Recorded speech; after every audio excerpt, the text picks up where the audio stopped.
புதுவை பொது மருத்துவமனையில் 24 மணி நேரமும் இயங்கிக் கொண்டிருக்கின்ற மனநல ஆலோசனை ஆரம்பிக்கப்பட்டிருக்கிறது. இதில் 14 மனநல ஆலோசகர்களும் அவர்களுக்கு உதவி புரிய மனநல மருத்துவர்களும் இருக்கிறார்கள். அதில் 144116 என்ற எண்ணிற்கு 24 மணி நேரமும் தொடர்பு கொள்ளலாம். 24 மணி நேரமும் இயங்கும் மறுவாழ்வு மையம் ஏற்படுத்தப்பட்டிருக்கிறது, விரிவுபடுத்தப்பட்டிருக்கிறது. அங்கே புத்தகங்கள் படிப்பதற்கு லைப்ரரி இருக்கிறது, நூலகம் இருக்கிறது.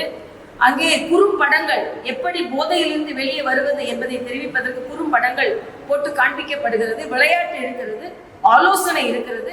ஆக போதை இல்லாத புதுவையை படைப்போம் என்று உறுதியேற்போம். போதை பழக்கத்திற்கு உட்பட்ட இளைஞர்கள் உடனே இந்த வசதியை பயன்படுத்திக் கொண்டு போதையில் இருந்து வெளியே வந்து சாதனையாளர்களாக மாறுங்கள். போதை இல்லாத புதுச்சேரியை நமது